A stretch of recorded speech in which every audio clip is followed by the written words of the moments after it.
Hello and welcome for the ethics class या नीति शास्त्र। आज का टॉपिक है थिंकर्स। ओके, विचारक, जिनके विचारों को हम अप्लाई करेंगे एथिक्स के पेपर में। तो आज हम आपको एथिक्स के थिंकर्स के बारे में बताएंगे, नीति शास्त्र के विचारक के बारे में। तो जो विचारक होते हैं उनको वर्गीकृत किया गया है। नंबर 1, एजेंट, कर्ता के बेसिस पे। दूसरा है एक्शन या कर्म के बेसिस पे। ठीक। और थिंकर्स होते हैं जो कि पिछले क्लासों में आए हैं, प्रीवियस ईयर्स क्वेश्चन में, जो हमको बताएंगे कि किस डायरेक्शन में हमको तैयारी करनी है, किस दिशा में हमको तैयारी करनी है। और नेक्स्ट है इंडियन थिंकर्स, भारतीय विचारक। ठीक है, जिसमें हमारे धार्मिक, हमारे क्रांतिक, हमारे सामाजिक विचार, जैसे बुद्धिज्म के प्रणेता, बुद्धिज्म के प्रणेता गौतम बुद्ध, जैन, हमारे वेदांत, ठीक है, उनके विचारों को जो है हम इसमें अध्ययन करेंगे। नाउ अब क्या है कि जो पिछले साल के क्वेश्चन पेपर है जिनमें विचारक आए हुए हैं, तो उनके माध्यम से हम पता करेंगे कि किस तरह के प्रश्न पूछे जाते हैं। तो ये हमारे लिए एक रेफरेंस पॉइंट का काम करेंगे। ठीक है, तो हम देखते हैं कि इनका उपयोग कैसे कैसे होता है और क्या होता है। तो एजेंट कर्ता जो विचारक होते हैं उनमें आते हैं SPA, सोक्रेटिस, प्लेटो और एरिस्टोटल। और इनका मेन मुद्दा होता है कर्ता के कंडक्ट के ऊपर, कर्ता के व्यवहार के ऊपर, कि उसका व्यवहार सही है कि गलत। तो वो माध्यम होता है, उसको कहते हैं वर्च्यू, अच्छा गुण। ठीक है। और जो एक्शन है, जो कर्म प्रधान है, इसमें हम देखते हैं कि कर्ता ने जो कर्म किया उसका क्या नतीजा निकल रहा है। ठीक है, व्यवहारिकता में उसका क्या उपयोग है वो हम इसमें पढ़ते हैं। ठीक है, अब इसमें आते हैं कॉन्सिक्वेंशनलिस्ट,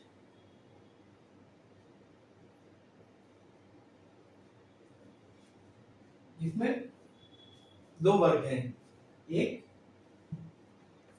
यूटिलिटेरियनिज्म, दूसरा हेडेमोनिज्म। अभी सबका मतलब बताएंगे, परेशान होने की आवश्यकता नहीं है, सबका हिंदी मतलब बताएंगे। और इसके विपरीत एक है डिओंटोलॉजी। डिओंट का मतलब अंत, माध्यम, मीन्स। ठीक है, तो अब इनको मिटा के हम पूरा आपको फिर से समझाते हैं कि विचारक और उनकी विचारधारा कैसे आगे प्रगति करती है, कैसे उनके उपयोग है, कहाँ कहाँ उपयोग हो सकते हैं।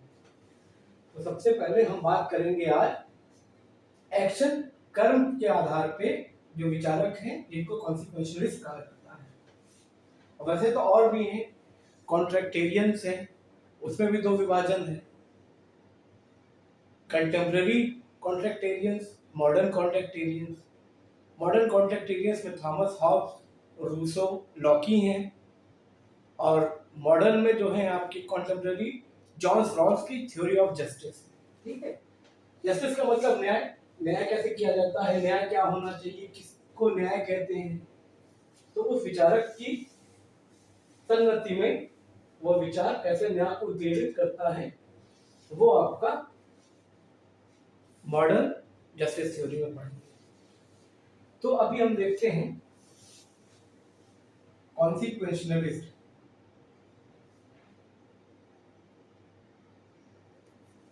देखिए, इस पूरे को समझने के लिए बस एक माध्यम पे आपको ध्यान रखना होगा, एक इक्वेशन। ठीक है, एक्शन, उसका कॉन्सिक्वेंस। एक्शन कर्ता के माध्यम से होगा, कर्ता ही करेगा, कोई एजेंट होगा वो करेगा। कॉन्सिक्वेंस, ये जो है आपका नतीजा,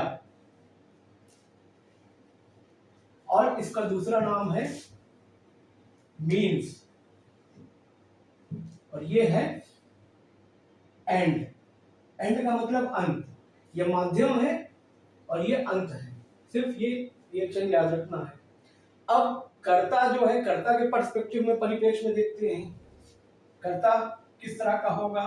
पहला, एजेंट रिलेटिव, यानी कर्ता क्या, सापेक्षता, यानी ये कर्ता के ऊपर डिपेंड करेगा, डिपेंड्स अपॉन कर्ता।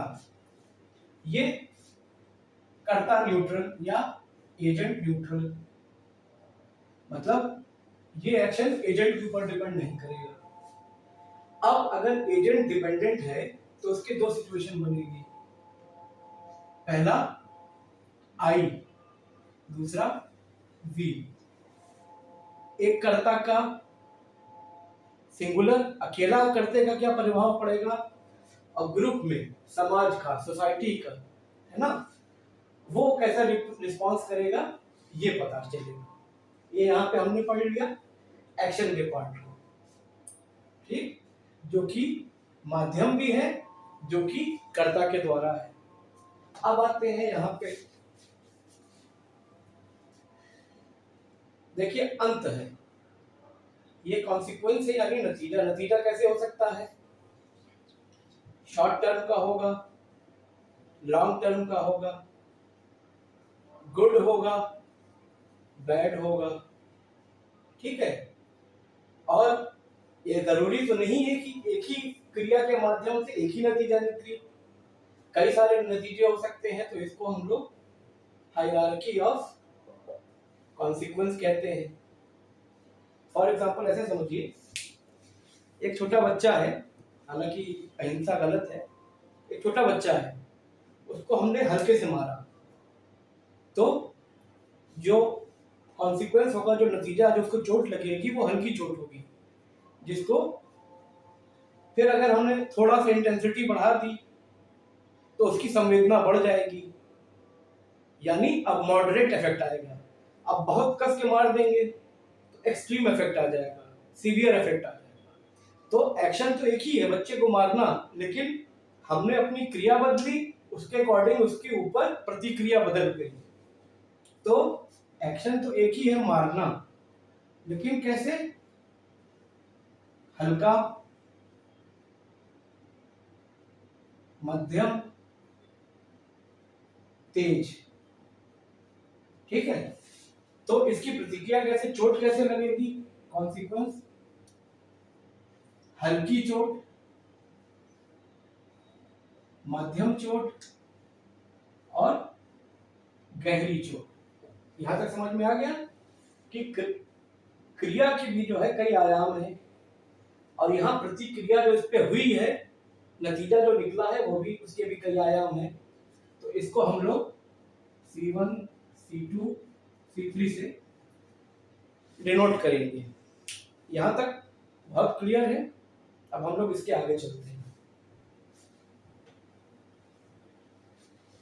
क्योंकि हमारा टॉपिक आज का कॉन्सिक्वेंशियलिज्म है, यानी कर्ता के जो कर्म के ऊपर डिपेंडेंट है उसको समझते हैं, क्योंकि टॉपिक ही वही है।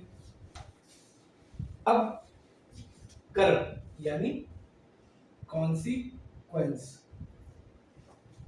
अब ये देखिए, कॉन्सिक्वेंस भी जो है मेजर दो तरह का होता है, जिसको कहते हैं एक्ट कॉन्सिक्वेंस, दूसरा है रूल कॉन्सिक्वेंस।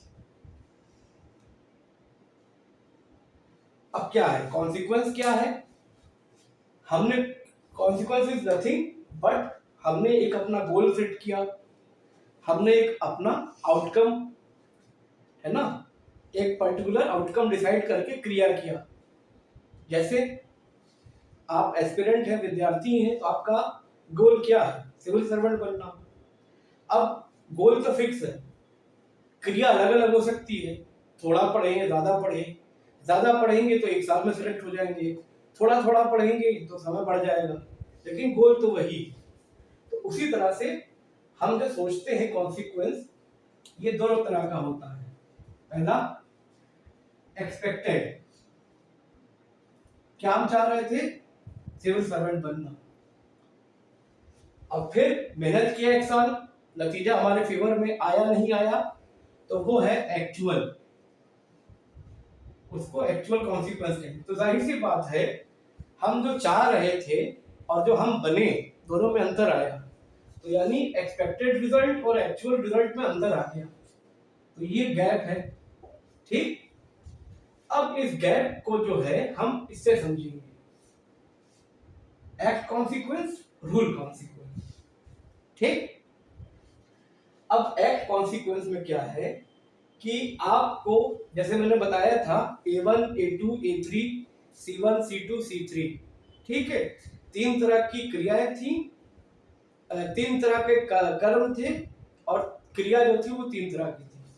ठीक है, तो अब यहाँ पे कितना कंपोनेंट बन जाएगा, 9 परमुटेशन कॉम्बिनेशन बनेंगे, like A1 C1, A1 C2, A1 C3, ऐसे कर करके करेंगे तो 9 बनेंगे। तो इसमें नुकसान क्या है कि ये बहुत टीडियस है, टाइम कंज्यूमिंग है और शॉर्ट टर्म है। अब देखिए इसका एप्लीकेशन क्या है, हम बताते हैं। शॉर्ट टर्म है, सपोज कीजिए कोई आदमी है, बैंक से उसको लोन लेना है, उसने झूठ बोल के लोन ले लिया, कह रहे हमको चुकाना नहीं है, लेकिन बस एक बार हमको मिल जाए, तो ये शॉर्ट टर्म तो उसका साध्य हो गया, उसका जो अंतःकरण था वो साध्य हो गया। लेकिन अब दोबारा अगर उसको लोन चाहिए होगा तो बैंक उसका प्रीवियस रिकॉर्ड देखेगा कि उसका सिविल स्कोर क्या है, सिविल स्कोर कम होगा तो अब उसको आगे लोन नहीं मिलेगा। यानी इस माध्यम से केवल एक ही बार साध्य हो रहा है, और वो भी बहुत थोड़े से समय के लिए। लेकिन अब इसमें क्या है, रूल कॉन्सिक्वेंस, कि हमको लोन चाहिए, आवश्यकता है, हम ईमानदारी से उसको लौटाएंगे। ठीक है, तो आपका ओवरऑल जो नीति है वो परफेक्ट है यहाँ पे, इस माध्यम से। इसका बेनिफिट क्या है, ये जो है लॉन्ग टर्म है, अब आपको जब चाहेंगे लोन मिल जाएगा। ठीक है, और आप जो है, ये आपकी पर्सनालिटी को भी बताएगा कि हाँ, लोग कहेंगे कि हाँ ये व्यक्ति जो है लोन लेता है, लौटाता है, तो आपकी गुडविल बनेगी। ठीक है, और ये आपको जो है सेटिस्फैक्शन की स्टेट पहुंचाएगा। ये इतना है, अभी इसको समझने के लिए केवल इतनी बात लगती है। ठीक है, अब इसी कॉन्सिक्वेंशियलिज्म को और समझते हैं कि इसका कंपोनेंट क्या है, ये किस चीज से मिलके बना है। ठीक है, तो कंपोनेंट की क्या है, तो कॉन्सिक्वेंस का जो कंपोनेंट है, कंपोनेंट ऑफ कॉन्सिक्वेंस, ये है इक्वालिटी, हैप्पीनेस। ठीक है, तो ये इसके कंस्ट्रक्टेड पार्ट है। अब हमने बताया था कि कॉन्सिक्वेंशियलिज्म में 2 तरह के विचार हैं, एक यूटिलिटेरियनिज्म और दूसरा हेडोनिज्म।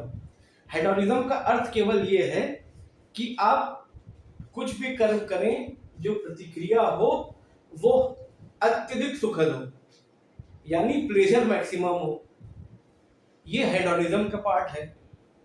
और ये भारतीय दर्शन में चारवाक, एक वैज्ञानिक रहे ऋषि चारवाक, उनका भी ये फिलॉसफी है, ऋणम कृत्वा घृतम पिबेत।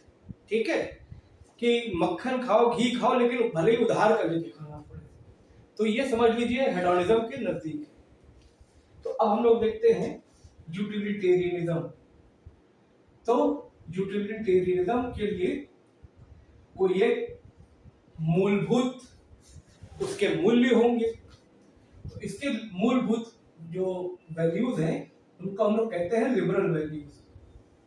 वो क्या है, इक्वालिटी, लिबर्टी। अब लिबरल वैल्यूज है तो लिबर्टी तो होगी ही होगी, फ्रीडम, स्टीरियोटाइप और वैल्यू न्यूट्रल, मतलब ये स्टीरियोटाइप नहीं रहेगा। ठीक है, अब स्टीरियोटाइप क्या होता है? स्टीरियोटाइप वो मानसिक अवस्था है, वो वैल्यू है जिसमें हम किसी भी ऑब्जेक्ट को उसी समान रखते हैं और वही वैल्यू दूसरे ऑब्जेक्ट पे भी रख जाते हैं। जैसे ये व्यक्ति चोर है,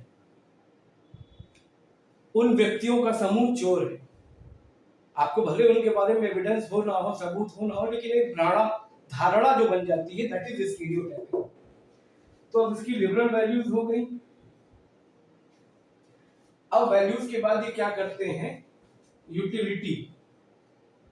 यूटिलिटी का मतलब साध्य, फायदा।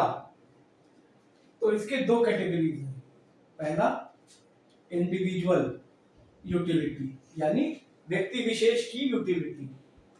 फिर दूसरा है आपका सोशल यूटिलिटी, समूह की यूटिलिटी, ग्रुप की यूटिलिटी या ग्रुप का साध्य। अब इसके जो प्रोपोनेंट हैं, इस तरह की जो फिलॉसफी जिन्होंने दिया है, वो है साइंटिस्ट बेंथम। ठीक, और इसकी जो धारणा है उसके प्रतिपादक वो हैं श्री जे.एस. मिल्स। अब देखिए, याद करने के पर्सपेक्टिव में कंफ्यूजन होता है कि कौन सोशल है, कौन इंडिविजुअल है। तो देखिए, सोशल में एस आ रहा है, जॉन स्टुअर्ट मिल्स में एस आ रहा है, तो ये आपको कंफ्यूजन से बताएगा कि सोशल में जे.एस. मिल्स है तो एस रहेगा इसमें। ठीक, अब यानी इंडिविजुअल यूटिलिटेरियनिज्म को हम लोग क्वांटिटेटिव यूटिलिटेरियनिज्म कहते हैं, और इनके जे.एस. मिल्स के जो सोशल यूटिलिटेरियनिज्म, इसको हम लोग क्वालिटेटिव कहते हैं। ठीक है, अब इसका आगे विस्तार क्या होगा हम आगे पढ़ेंगे। ठीक है, तो इसी के साथ यह डेमो लेक्चर समाप्त होता है। बाकी आगे की चीजें पढ़ी जाए। धन्यवाद।